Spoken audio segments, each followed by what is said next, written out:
எல்லோருக்கும் காலை வந்தனங்கள். நான் ஸ்ரீதரன், பெஃப்ரல் அமைப்பின் நிகழ்ச்சி திட்ட பணிப்பாளர். இன்று நான் இந்த மார்ச் 12 இயக்கம் சார்பாக அதில் 40க்கும் மேற்பட்ட அமைப்புகள் உள்ளன. அந்த இயக்கம் சார்பாக தங்களுடன் கலந்துரையாடலை மேற்கொள்வது இங்கு வருகை வந்திருக்கிறோம். எனக்கு வலது பக்கம் இருக்கிறவர் திரு திலகரட்னம். அவர் ஹியூடெக் கேரிட்டாஸ் யாழ்ப்பாண நிறுவனத்தை இங்கே பிரதிநிதிப்படுத்துகிறார். இடது பக்கத்தில் இருக்கிறவர் திரு யுகேந்திரா. அவர் சர்வோதய யாழ்ப்பாண மாவட்டத்தை நிலையத்தை பிரதிநிதிப்படுத்துகிறார். அங்கால் அடுத்த பக்கம் இருக்கிறவர் திரு கலாராஜ். அவர் பல்கலைக்கழக ஊழியர் சங்கத்தின் பிரதிநிதிப்படுத்துகிறார். இடது பக்கத்தில் தனீந்திரன். அவர் தேசியோதிய அமைப்பை பிரதிநிதிப்படுத்துகிறார். 2013ஆம் ஆண்டு ஒரு காலகட்டத்தில் நாங்கள் பார்த்தோம், நாங்கள் தேர்தல் கண்காணிப்பு செய்து கொண்டு வந்தாலும் காலத்துக்கு காலம் தேர்தல் இடம்பெற்றாலும் ஒரு மகாத்மா குணமுடைய அரசியல்வாதிகளை கண்டுகொள்வது மிக மிக அரிதாக இருந்தபடியால் நாட்டில் இருக்கிற அரசியல் கலாச்சாரத்தை சீர்படுத்த வேண்டும் என்ற நோக்கத்துடன் பல மாவட்டங்களிலும் எல்லா மாவட்டங்களிலும் பல கலந்துரையாடல்களை மேற்கொண்ட பொழுது எங்களுக்கு தெரிய வந்த விஷயம், மக்கள் சார்பாக மக்களுக்கு சேவை வழங்குறதுக்கு அந்த நாடாளுமன்றங்களோ மாகாண சபைகளோ மக்களால் தெரிவு செய்து போகிறவர்கள் மக்களுக்கு சரியான முறையில் சேவை ஆற்றுவதை எங்களுக்கு காண முடியாத நிலை இருந்தது. அதன் தொடர்பாக நாங்கள் கலந்துரையாடல்கள் ஆய்வுகளை மேற்கொண்ட பொழுது கடைசி கட்டத்தில் எங்களுக்கு வந்த ஒரு அறிய வந்தது தான், இந்த மக்கள் பிரதிநிதிகள் போகிறவர்கள் அவர்களுக்கு கட்டாயம் ஒரு அளவுகோலில் இருக்கணும், அவர்களுக்கு குணாதிசயங்கள் சரியாக இருக்கணும்னு சொல்லி கடைசியாக ஒரு 8 அளவுகோல்களை கொண்ட ஒரு ஆவணம் ஒன்று தயாரிக்கப்பட்டு 2015ஆம் ஆண்டு மார்ச் மாதம் 12ஆம் தேதி பண்டாரநாயக்க சர்வதேச ஞாபகார்த்த மண்டபத்தில் எல்லா அரசியல் கட்சி பிரமுகர்களும் ஒன்று அந்த பிரகடனத்தில் கைச்சாத்திட்டு அவற்றை ஏற்றுக்கொண்டார்கள். அதாவது ஒவ்வொரு தேர்தல்களிலும் தங்களுடைய பிரதிநிதிகள் நியமனம் செய்யும் பொழுது அந்த அளவுகோல்களை பின்பற்றுவதாக உறுதிமொழி கூறினார்கள். என்றாலும் காலகட்டத்தில் நாங்கள் கண்ட விஷயம் என்னென்றால், அது பிரகடனம் மட்டுமே, அது ஒரு சட்டம் இல்லை. அதை பின்பற்றுவதை நாங்கள் 100% சற்று வெற்றிகரமாக நடைமுறைப்படுத்தப்பட்ட என்று சொல்ல முடியாத கட்டத்தில் இருந்தோம். ஆனாலும் ஓரளவு மாற்றத்தை, ஒரு அழுத்தத்தை நாங்கள் கண்டிருந்தோம்.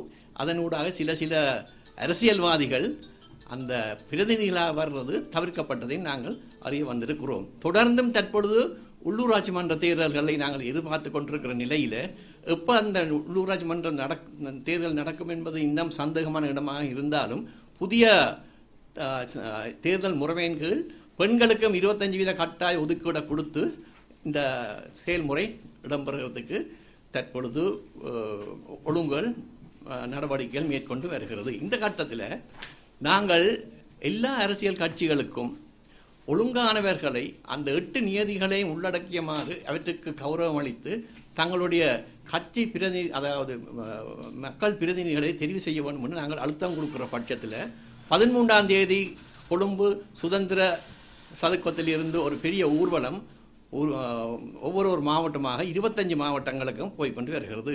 13ஆம் தேதி கம்பஹா, 14 குருநாகல, 15 இன்றைக்கு புத்தளத்தில், அதே மாதிரி 19ஆம் தேதி யாழ்ப்பாணத்துக்கு வர இருக்கிறார்கள். காலையில் அந்த ஊர்வலம் வரும். மாலை 2:30 மணிக்கும் யாழ்ப்பாணத்தில் சரஸ்வதி மண்டபம், ராஜா கிரீம் ஹவுஸ், அதாவது அந்த ராமநாதன் ரோட்டில் ஒரு மகாநாடு நடக்கும். அந்த மகாநாட்டில் மக்கள் வருவார்கள். அதாவது சமூகத்தில் இருக்கிற எல்லா மட்டத்திலையும் இருந்தும் பிரதிநிதிகள் வருவார்கள். அதுக்கு நாங்கள் அரசியல்வாதிகளையும் அழைக்கிறோம். அங்கு நாங்கள் முன்வைக்கிற விஷயங்கள் என்னென்றால், இந்த அரசியல்வாதிகளுக்கு நாங்கள் எப்படிப்பட்டவர்களை இந்த தேர்தலை நிற்க முன்வைக்க வேண்டும் என்பதை அழுத்தங்கள் கொடுக்க போகிறோம். அதனூடாக அரசியல்வாதிகள் அந்த நாங்கள் வைக்கிற அழுத்தங்களுக்கு விதமான பிரதிபலிப்பை தருவார்கள் என்பதை அறிய நாங்கள் முன்வரப் போகிறோம். 20ஆம் தேதி இந்த ஊர்வலம் யாழ்ப்பாணத்திலிருந்து வெளிக்கிட்டு கிளிநொச்சிக்கு போகும். அதுக்கு பிறகு அப்படியே முல்லைத்தீவு, திருவோணமலை, புலனறுவ, மட்டக்களப்பு எல்லா மாவட்டங்களுக்கும் போய் 6ஆம் தேதி கொழும்பை சேர்ந்தடையும். பிறகு 7ஆம் தேதி கொழும்புலையும் ஒரு பெரிய ஒரு மாநாடு, எல்லா மாவட்டத்திலையும் வந்த விஷயங்களை ஒன்று சேர்த்து அங்கே ஒரு பெரிய மாநாடு நடக்க எதிர்பார்க்கிறோம். இதில் நாங்கள் உங்களுடைய ஆதரவை எதிர்பார்க்கிறோம். ஏனென்றால் ஏற்கனவே இந்த இருக்கிற விகிதாசார முறை மாறி அந்த தொகுதி வட்டார ரீதியாகவும் விகிதாசாரத்தை உள்ளடக்கி பெண்களுக்கு 25% ஒதுக்கீடை கொடுத்து ஒரு 8000க்கு மேற்பட்ட உள்ளூராட்சி மன்ற பிரதிநிதிகள் வர போகிறார்கள். அதாவது 100க்கு 100 வீதத்துக்கு மேலே அந்த எண்ணிக்கை கூட போகிறது. அப்போ அந்த கட்டத்தில் ஏற்கனவே நாங்கள் 4000 சொச்சமான உள்ளூராட்சி மன்ற பிரதிநிதிகளோடு இவ்வளோ கஷ்டப்படுறோம்டா அது 2000க்கு மேலே வந்தால் இப்படி இருக்கும்னு உங்களுக்கு தெரிஞ்சிருக்கு தான். இப்போ ஒழுங்கானவர்கள் உள்ளுக்கு வாங்குறதுக்கு ஊடகங்களும் இதுக்கு அழுத்தங்களை பிரயோகிக்கணும் கேட்கறதா எங்களுடைய பிரதானமான நோக்கம். அதாவது நாங்கள் ஏற்கனவே இந்த 19வது ஆண்டு யாப்பு திருத்தத்தின் ஊடாக புதிய புதிய இயங்குகிற ஆணையங்கள் உருவாக்கப்பட்டிருக்கிறது. கடைசியாக வந்ததுதான் இந்த ரைட் டு இன்ஃபர்மேஷன், அதாவது தகவல்களை அறிஞ்சு கொள்றதுக்காண்டி இருக்கிற ஒரு கமிஷன் ஆணையம். நாங்கள் இப்பொழுது எதிர்பார்த்தது என்னென்றால் அந்த புது கான்ஸ்டிடியூஷன், அதாவது புதிய அரசியல் யாப்பு சட்டம் ஒன்று உருவாகிறதுக்கு நாடு பூராகவும் இந்த கலந்துரையாடல் நடந்தது. அதை பெஃப்ரலும் எல்லா இடத்திலையும் செய்திருந்தோம். 2 முறை. ஒன்று அந்த அந்த கமிட்டியின் அறிக்கை வர முதல் கட்டத்தில் செய்தோம். அதில் நாங்கள் பிரதானமான எங்களோட மெண்டேட் ஆணை வந்து தேர்தல் சம்பந்தப்பட்டது. அப்போ இந்த தேர்தல் முறைமைகளில் என்ன விதமான திருத்தங்கள் வர வேண்டும் என்பது ஒவ்வொரு மாவட்டத்திலையும் சம்பந்தப்பட்ட சகல மட்ட மக்களையும் வரவழைத்து நாங்கள் கலந்துரையாடி எங்களுடைய சிபாரிசுகளை நாங்கள் முன்வைத்தோம். அந்த முன்வைத்த சிபாரிசுகள் எல்லாம் உள்ளடக்கிய அறிக்கை ஒன்று அந்த கமிட்டியால் வெளிவிடப்பட்டிருக்குது. அது வெளிவந்த பிறகு நாங்கள் முன்வைத்த சிபாரிசுகளையும் அவர்கள் அதில் உள்ளடக்கிய சிபாரிசுகளையும் நாங்கள் அலசி ஆராய்ந்து பார்த்து ஒவ்வொரு மாவட்டத்திலையும் அது மேலும் நாங்கள் மக்களுடன் கலந்துரையாடி அந்தந்த மாவட்டத்தில் இருக்கிற உள்ளூர் எலெக்ஷன் ஆஃபீஸ், அதாவது தேர்தல் அலுவலகங்களுக்கு எங்களோட சிபாரிசுகளையும் நாங்கள் முன்வைத்தோம். அதாவது அந்த அரசியல் யாப்பில் எங்களோட மிக முக்கியமான பகுதியாக வழங்குறது எங்களோட ஆணைக்குட்பட்டது தேர்தல் முறைமைகள் தொடர்பாக மாற்றங்கள். அதை நாங்கள் முன்வைத்திருக்கிறோம். தற்பொழுது அது தொடர்பாக கலந்துரையாடல்கள் நடந்து கொண்டிருக்கிறது. இன்னும் அந்த புதிய அரசியல் சாசனம் வெளிவாரத்துக்கு சூழ்நிலை உருவாகிறதை நாங்கள் தெளிவாக அறிந்து கொள்ள முடியாமல் இருக்கு. ஆனால் ஒரு காலகட்டத்தில் அது முன்வரும் என்று நாங்கள் நம்புகிறோம். தற்பொழுது நான் ஏற்கனவே 5 வடகிழக்கு பொதுவாக வேறு நிறுவனங்கள் இப்படி அரசியலில் ஈடுபாடுள்ள பெண்களை வரவழைத்து ட்ரைனிங், அதாவது பயிற்சியல் கொடுத்தார்கள். நான் ஏற்கனவே டில்கோவில் நடந்த ஒரு 100 மக்களுக்கு நானும் எலெக்ஷன் டிபார்ட்மெண்ட் மிஸ்டர் முகமடும் உள்ளூராட்சி மன்றங்களுக்கான ஒரு இன்ஸ்டிடியூட் ஒன்று நிறுவனம் அவர்கள் ஒழுங்குபடுத்தி அதில் நாங்கள் அவர்களுக்கு ட்ரைனிங் கொடுத்தா அந்த 25% எப்படி வருது என்று சொல்கிறாங்க. ஆனால் எனக்கு தெரிஞ்ச மட்டும் அந்த நானும் இந்த சில சிங்கள ஊர்களில் இந்த ட்ரைனிங் செய்திருக்கிறேன். பார்க்கும் பொழுது வட கிழக்கு மாகாணங்களில் இருக்கிற தமிழ் அரசியலில் ஈடுபட்டு இருக்கிற பெண்களுக்கு இருக்கிற அந்த விழிப்புணர்வு அது மட்டுமில்லை, அது தொடர்பாக அந்த விளக்கங்கள் குறைவாக இருக்கிறத நாங்கள் கண்டு கொண்டிருக்கிறோம். அதுக்கும் நாங்கள் ஆவணம் செய்கிறதுக்கு உத்தேசிக்கிறோம். நாங்கள் நாடு பூரா 2 மாகாண மட்டத்தில் இப்படியான இந்த அரசியல் அறிவு தேவையானவர்களுக்கு விளக்கங்களை கொடுக்கறதுக்கு 2-3 நாள் ட்ரைனிங்ஸ் கொடுக்கறதுக்கு நாங்கள் முன்வர தயாராக இருக்கிறோம். ஏற்கனவே டிரான்ஸ்பரன்சி இன்டர்நேஷனல் சில மாவட்டங்களில் இந்த ட்ரைனிங்கை நடத்தி கொண்டு போகுது. அதிலேயும் நாங்கள் எங்களுடைய பங்கெடுப்பேன்னு சொல்கிறோம். என்னுடைய பேர் ரத்னசிங்கம் திலரட்னம். நான் யாழ்ப்பாண கரித்தாஸ் நிறுவனத்தினுடைய அட்மின் ஆஃபீஸராகவும் நிர்வாக உத்தியோகத்தராகவும் ப்ரோக்ராம் கோஆர்டினேட்டராகவும் இருக்கின்றோம். நாங்கள் கத்தோலிக்க திருச்சபையின் ஒரு சமூககரமாக மனிதாபிமான பணிகளை செய்து கொண்டிருக்கின்றோம். இந்த மனிதாபிமான பணியில் மக்கள் தங்களுடைய உரிமைகளை அனுபவிக்க வேண்டும் என்பதும் உள்ளடங்கப்பட்டிருக்கிறது. இந்த மக்கள் தங்களுடைய உரிமையை அனுபவிக்கின்றார்களா, தங்களுடைய சகலவிதமான உரிமைகளையும் அனுபவிக்கின்றார்களா என்ற விடயத்தில் நாங்கள் 1980ஆம் ஆண்டில் இருந்து பெஃப்ரலோட ஒரு அங்கமாக இணைந்து இந்த தேர்தலை கண்காணித்து வந்தோம். பலவிதமான சவால்களுக்கு மத்தியில் இந்த தேர்தலை கண்காணித்து வந்தோம். 2010ஆம் ஆண்டில் இருந்து பெஃப்ரல் தன்னுடைய செயல் திட்டங்களை மாற்ற வழி கிடைக்க நாங்களும் அவர்களுக்கு பூர்ணமான கை கொடுத்து வந்தோம். இப்போ இந்த M12 மார்ச் 12 மக்கள் பிரச்சாரம் அல்லது மக்கள் இயக்கம் என்பது ஒரு பெரிய ஒரு போராட்டம். காரணம் என்னன்னு சொன்னால், இன்றைய இலங்கையினுடைய அரசியல், அது தமிழ் பகுதியில் இருந்தாலும் சரி சிங்கள பகுதியில் இருந்தாலும் சரி, அரசியல் கட்சியினால் தான் தீர்மானிக்கப்படுவதை ஒழிய மக்களால் தீர்மானிக்கப்படவில்லை. மக்கள் கட்சிக்காரராகத்தான் எடுத்துக்கொள்ளப்பட்டார்கள் ஒழிய பிரஜைகளாக எடுத்துக்கொள்ளப்படவில்லை. அரசியல் ஜாப்பில் மாற்றம் செய்தால் என்ன, அல்லது வேறு ஏதாவது சட்ட திருத்தங்கள் செய்தால் என்ன, கட்சி தான் இந்த மக்களை டாமினேட் பண்ணுகின்றதான ஒரு தன்மையை வருகிறது. மக்கள் கட்சியில் செல்வாக்கு செலுத்த முடியாத ஒரு நிலை இருக்கிறது. தெரிவு செய்யும். இப்போ 25% பெண்களுக்கு உரிமை கொடுக்குறேன்னு சொன்னாலும் கூட அந்த 25% கட்சி சார்பான பிரதிநிதித்துவமாக தான் வறுமை ஒழிய மக்கள் பிரதிநிதித்துவமாக வருமானதுக்கு எந்த விதமான உத்தரவும் இல்லை.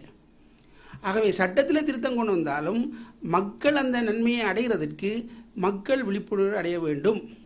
இந்த மார்ச் 12 இயக்கம் இன்றைக்கு நாங்கள் 25 நாள் 1800 சொச்ச கிலோமீட்டர் பிரயாணம் செய்து ஒரு பெரிய பிரச்சாரத்தை செய்கின்றோம். இந்த பிரச்சாரத்தின் முக்கியமான தேவை அல்லது நோக்கம் என்னென்று சொன்னால், மக்கள் தாங்கள் சாதாரணமான கட்சிக்காரர் என்ற நிலையிலிருந்து மாறி பிரஜைகளாக மாறி தங்களுடைய உரிமைகளை சரியான முறையில் வலியுறுத்துவோம். எங்கே வலியுறுத்துறது? தேர்தல் பிரதிநிதி தெரிவு செய்யப்பட்ட பிறகு அல்ல, கட்சிகள் தங்களுடைய பிரதிகளை தேர்தல் வேட்பாளரை தெரிவு செய்வதற்கு முன்னுக்கு கட்சிகளுக்கு அழுத்தம் கொடுக்கின்ற வகையில் முன் வர வேண்டும். மக்கள் கட்சிகளுக்கு அழுத்தம் கொடுக்க முன் வராவிட்டால் கட்சிகள் மக்களை டாமினேட் பண்ணி தங்களுடைய அரசியல் லாபங்களுக்காக மக்களை பயன்படுத்தும் நிலைமை தொடர்ந்து கொண்டே இருக்க பார்க்கும். அவை இப்போ நடக்க வேண்டிய விஷயம் என்னன்னு சொன்னால், ஜாப்பு திருத்தம்னால 8 கமிஷன் அமைச்சிருக்குது. ஆனாலும் மக்கள் அரசியல் கட்சியினுடைய ஒரு அடிவரடியாக அல்ல அரசியல் கட்சியினுடைய ஒரு கட்சிக்காரராக மாற்றப்பட்ட வகையில் தான் இப்போ நிலைமையெல்லாம் மாறிது. உதாரணமாக அப்பாயின்மெண்ட் அரசாங்க உத்தியோகம் கூட அரசியல் கட்சி சார்ந்த வகையில் ஒழிய பிரசிடென்ட் வகையில் வர இல்லை. இப்போ பப்ளிக் சர்வீஸ் கமிஷன் இருக்கிற காலத்திலிருந்து இப்போ மாறி மக்கள் சாதாரணமாக கட்சிக்காரராக தங்களை மாற்றிக்கொண்டால்தான் யாழ்ப்பாணத்திலே அவள் இலங்கையில் சிவிக் கவுண்டரில் மாறப்பட்டிருக்கு. ஆனால் உண்மையாகவே பிரஜை என்ற வகையில் அவன் தன்னுடைய சகல உரிமைகளையும் அனுபவிக்க வேண்டும். அவன் இந்த பிரஜை என்ற வகையில் சகல உரிமையை அனுபவிக்கணும்னு சொல்லிக்க நீங்கள் இந்த டாக்குமெண்ட்டில் பார்ப்பீர்கள். இதில் மிக முக்கியமானது சிந்தியங்கள் ஒன்று கட்சிக்காரராக அல்ல பிரஜை என்ற நிலை, அணி சேருங்கள் தனியாகவும் கூட்டாகவும் செயற்படுங்கள் நமது பிள்ளைகளின் எதிர்காலத்துக்காக. இந்த வகையில் நாங்கள் திரும்ப இந்த இந்த இந்த இடத்துல இந்த மக்களுடைய பிரஜைகள் என்ற வகையில் உள்ள ஈடுபாட்டை நாங்கள் செலுத்தாவிட்டால் எதிர்காலத்தில் இதே அரசியல் பின்னணியில் கட்சிக்கு உட்பட்ட ஒரு நபர்களாக நாங்கள் எங்களுடைய உரிமையை இழந்து கொண்டவர்களாக இருப்போம். ஆகவே இதில் மிக முக்கியமான ஒரு இடத்துல நான் உங்களுக்கு சொல்லி காட்ட விரும்பினேன். இன்ற M12 மார்ச் 12 இயக்கத்தில் மிக முக்கியமான ஒரு கட்டம் இதில் சொல்லப்பட்டிருக்கிறது. அதாவது சிறிய சிறிய சங்கங்கள், உள்ளூராட்சி அமைப்புகள், இதில் கூட எங்களுடைய மக்களுடைய ஈடுபாடுகள் குறைவாக இருக்கிறது. நாங்கள் அதில் ஈடுபாடு கொள்ள தூண்டப்பட வேண்டும். அது அந்த வகையில் தூண்டப்பட்டால் தான் நாங்கள் கட்சி அரசியலுக்கு இல்லை பிரஜைகள் என்ற வகையில் செல்வாக்கு செலுத்தக்கூடியதாக இருக்கும். இப்போ இது ஒரு பெரிய ஒரு சவால். நாங்கள் முழுமையாக உடனடியாக அனுபவிக்க விடாவிட்டாலும் மக்களை பெரிய அளவில் அணி சேர்ப்பதன் ஊடாகத்தான் இந்த கட்சி செல்வாக்கிலிருந்து மக்களை விடுவித்து மக்கள் பிரஜைகள் என்ற வகையில் மக்களுடைய உரிமையை மக்கள் பெற்றுக்கொள்வதற்கு நாங்கள் வகை செய்ய முடியும். அப்படி இல்லை என்றால் தொடர்ந்து கட்சி செல்வாக்கில், குடும்ப செல்வாக்கில், பணபலத்தில், அதிகார பலத்தில் இந்த பிரதிநிதிகள் தங்களை இதுக்குள்ள போட்டுக்கொண்டு இப்போ பாருங்க, யாழ்ப்பாணத்திலையும் சரி தென்னிலங்கையிலையும் சரி ஒரு வேட்பாளர் ஏதாவது ஒரு வழியில் ஏதாவது ஒரு நிலைப்பாட்டில் மாற்றி தன்னை வேட்பாளராக காட்டிக்கொண்டே இருக்கிறார். மக்கள் விரும்புகிறார்களா விரும்பலையான்ற பிரச்சனையே இல்லை. அது அந்த கட்சியும் அந்த குறிக்கப்பட்ட பலம் பொருந்திய வேட்பாளருக்கு இடையில் உள்ள தொடர்பாக இருக்கிறது. அவர் ஏதாவது ஒரு வடிவத்தை பெற்று அவர் இந்த பாராளுமன்ற அரசியலுக்குள்ள தன்னை சேர்த்துக்கொள்கிறார். பாராளுமன்றத்திலேயோ அல்லது எங்களுடைய அரசியல் உள்ளூராட்சி சபையிலேயோ ஒரு குறிக்கப்பட்ட நபர்கள் தான் சுற்றி சுற்றி மாறுபட்ட கோணத்தில் மாறுபட்ட கலரில் அதுக்குள்ளே வந்திருக்க பார்க்குறார்கள். மக்கள் அவைகளை தடை செய்ய முடியாது. ஏனென்றால் மக்கள் அதில் வெளிப்படையவில்லை. அவை எங்களுடைய தேவை. மக்கள் தங்களுடைய பிரதி யார் என்றதை கட்சியால் நியமிக்கப்பட முதலே மக்கள் கட்சிக்கு அழுத்தம் கொடுத்து அவர்களை தெரிவு செய்து கொள்ள வேண்டும். அப்படி ஒரு மக்களுடைய பிரதிகளாக அவர்களை ஏற்றுக்கொள்ளுகின்ற வாய்ப்பு கட்சியும் கொடுக்க வேண்டும். அதுக்காகத்தான் நாங்கள் போன மார்ச் 12 2015 ஆண்டு நாங்கள் எல்லா அரசியல் கட்சிகளோடும் ஒரு உடன்பாடு கண்டாங்க. மக்களுடைய பிரதியில் கடைசி நேர்மையான பேரில் ஊழலற்ற பிரதியில் மக்களால் நிராகரிக்கப்பட்ட பிரதியில் வேட்பாளராக தெரிவு செய்யக்கூடாதுன்னு சொல்லி ஓவென்று சொன்னார்கள். ஆனால் எவ்வளவு தூரம் அதை நடைமுறைப்படுத்தினான் என்றது தெரியாது. ஆகையினால இந்த இந்த பெரிய பேரணி, இந்த M12 என்ற இயக்கம் ஒரு முக்கியமான இயக்கம். இது ஒரு அரசியல் கட்சி சார்ந்த இயக்கம் அல்ல, இது மக்கள் சார்ந்த இயக்கம், மனிதாபிமானம் சார்ந்த இயக்கம். ஆகவே மக்கள் இதில் என்ன நடக்குதுன்றதை அறிந்து கொள்ள வேண்டும், மக்கள் இதனுடைய தெளிவை புரிந்து கொள்ள வேண்டும்.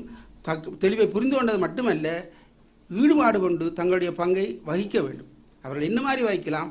எல்லா மட்டத்திலும் தேர்தல் என்று சொல்லி, நியமனம் என்று தேர்தல் என்று சொல்லி, தெரிவென்று சொல்லி வரக்கூடிய எல்லா மட்டங்களிலும், அது சிறிய நகரங்களாக இருக்கலாம், சிறிய கிராமங்களாக இருக்கலாம், குறிப்பாக பல்நோக்கு கூட்டுறவு சங்கங்களாக இருக்கலாம், எல்லா இடங்களிலையும் முறையான நபர் தெரிவு செய்யப்படுவதற்கு மக்கள் பிரஜைகள் என்ற வகையில் தங்களுடைய செல்வாக்கை செலுத்த முற்பட வேண்டும். அப்படி செலுத்தினால்தான் ஒரு தூய நல்ல அரசியல் கலாச்சாரத்தை இலங்கையில் கட்டியெழுப்ப முடியும். அப்படி இல்லை என்று சொன்னால் இதே கலாச்சாரம்தான் நாங்கள் பின்பற்ற வேண்டிய ஒரு நிர்பந்தத்துக்கு செல்லும். ஆகவே எந்த அரசியல் ஜாப்பை மாற்றினால் என்ன, எத்தகைய சூழ்நிலை உருவாக்கினால் என்ன, இந்த மக்களுடைய ஈடுபாடு, மக்களுடைய அழுத்தம் இல்லையாத எடுத்து நாங்கள் ஒரு தூய அரசியல் கலாச்சாரத்தை அல்லது மக்கள் விரும்பிய ஒரு ஆட்சி முறையை நாங்கள் நடைமுறைப்படுத்த முடியாது.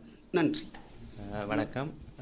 நான் ஸ்ரீனிவாசன் யுகேந்திரா, சர்வோதய ஜாழ் மாவட்ட இணைப்பாளர்.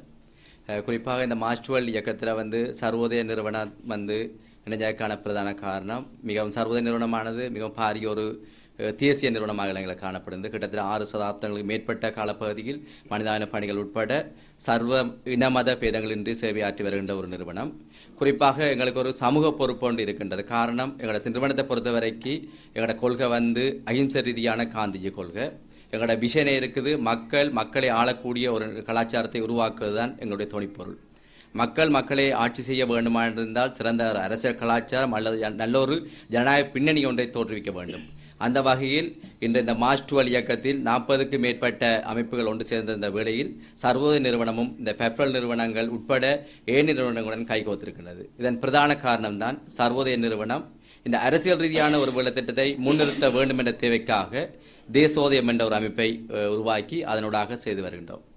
இன்றைய பல்வேறு கருத்துக்கள் பெப்ரல் மற்றும் கரிட்டாஸ் நிறுவனத்தினால் முன்வைக்கப்பட்டிருந்த போதிலும் எங்களுடைய கொள்கை ரீதியாக இல்லாட்டி எங்களுடைய இந்த அரசியல் மாற்றத்துக்கு மிகவும் உடன்பாட்டு ரீதியில் நாங்கள் ஒரு தெளிவு சிந்தனையில் இருக்கின்றோம். காரணம், எங்களுக்கு ஒரு பாரிய சமூக பொறுப்பு இருக்கின்றது. மாவட்டம், மாகாணம் தாண்டி தேசிய ரீதியிலும் இருக்கின்றது. எங்களுக்கு நல்ல ஒரு ஊழலற்ற நல்ல மக்களை எந்த ஒரு ரீதியிலும், அரசியல் ரீதியிலும் சரி அல்லது இன ரீதியிலும் சரி அல்லது மத சாதி குலபேதங்கள் ரீதியிலும் சரி எந்த ஒரு அடக்குமுறை பிரயோகிக்க விடாமல் எல்லோரும் மனிதானித்துவம், சம உரிமை, சம அந்தஸ்து பிரயோகிக்கப்பட்டு அரசியல் ரீதியான தீர்வை பெற்றுக் கொடுக்கக்கூடிய ஒரு தலைவரை தெரிவு செய்ய வேண்டும் என்ற ஒரு விழிப்புணர்வை தான் நாங்கள் இந்த அடிமட்ட மக்களுக்கு கொண்டு போய் சேர்க்கிறோம். அந்த வகையில் தான் இந்த மார்ச் 13 பேரணி சுதந்திர சதுக்கத்தில் கொழும்பில் ஆரம்பிக்கப்பட்டு எமது மாவட்டத்தை 19ஆம் தேதி வந்தடைகின்றது.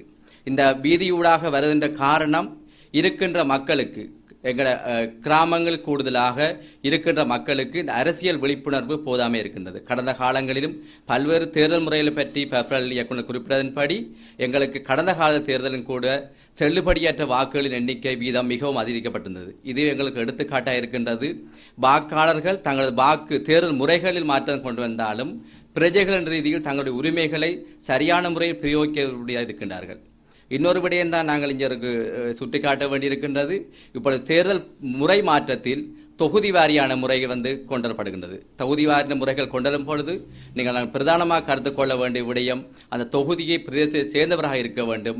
அதே நேரத்தில் அந்த பிரஜை எந்த ஒரு வகையிலும் ஒழுக்கத்திலும் சரி அல்லது ஒழுக்கம் என்று சொல்லப்படுது அவர் கலாச்சாரம் எல்லா உட்படுது ஒரு சமூகம் அவரை ஏற்றுக்கொள்ளக்கூடிய வகையில் அந்த கட்சிக்கு அழுத்தத்தை கொடுக்க வேண்டும். இவரை தான் நீங்கள் இந்த வேட்பாளராக நியமிக்கும் பட்சத்தில் எங்களுடைய வாக்குகளை நாங்கள் இந்த கட்சிக்கு அளிப்போம், அல்லாட்டி நாங்கள் இந்த இவரை உங்கள் கட்சியை ஆதரிக்க மாட்டோம் என்ற நிலையில் அந்த ஒரு மக்களின் ஒரு விழிப்புணர்வு ஏற்பட வேண்டும். நான் நினைக்கின்றேன் 2015ஆம் ஆண்டு இந்த ஒரு பாரிய அரசியல் மாற்றத்துக்கு சர்வோதயமும் மிகவும் பங்களிப்பு செய்தது. உங்களுக்கு தெரியும், கடந்த 2015க்கு முற்பட்ட ஆட்சி மாற்றத்துக்கு முன்னராக இருந்த எமது இலங்கை தேசத்தின் நிலவரங்கள் இல்லாட்டி சர்வாதிகார போக்கின் மாற்றத்தை இதே மார்ச் 12 மூமெண்டின் ஊடாக அதுக்கு செய்து காட்டினோம். அதன் ஊடாக வெற்றியும் கண்டு கொண்டிருந்தோம். அந்த வெற்றி நிமித்தம் இரண்டாவது தடவையாக இவர் பாரியொரு பேரணியை நாங்கள் காரணம் இந்த நல்லாட்சி என்று சொல்லப்படுகின்ற அரசாங்கத்தில் மக்கள் எவ்வாறு தங்களுடைய உரிமையை வென்றெடுக்க வேண்டிய ரீதியில் பல்வேறுபட்ட போராட்டங்கள் முன்வைக்கின்றார்கள். அதுவும் ஒரு தேசிய ரீதி தேர்தல் ரீதியான மாற்றத்துக்கு அப்பால் மக்கள் தங்கள் உரிமைகளை அகிம்சை ரீதியாக கொண்டு நான் நினைக்கிறேன். எங்களது வடமாகாணத்தில் கூட கேட்பாப்புல சம்பவங்கள் அதன் ஒரு பகுதியை அவர் வென்றிருக்கிறார்கள். இன்று எமது வெளியேற்ற பட்டதாரி தங்கள் உரிமையை குறிப்பாக என்ன சொல்ல வருகின்றனால் மக்கள் தெளிவடையும் வீதம் மிகவும் அதிகரித்து கொண்டிருக்கின்றது, விழிப்புணர்வு ஏற்படுகின்றது.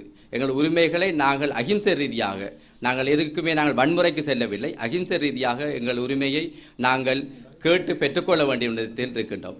இதே உரிமையை பெற்றுக்கொள்ளக்கூடிய ஒரு சக்தி இன்னும் இந்த குறிப்பிட்ட சமூகத்தை தாண்டி கீழ்மட்ட மக்களுக்கு சென்றடைந்து தங்கள் அரசியல் ரீதியிலான அரசியல் அபிலாசை ரீதியான தீர்வை பெற்றுக்கொள்வதற்கு எங்களோட அரசியல் ஜாப்பின் ஊடாக அல்லது எங்களோட கான்ஸ்டிடியூஷன் ஊடாக இருக்கின்ற ஒரே ஒரு பலம் வாக்கு பலம்.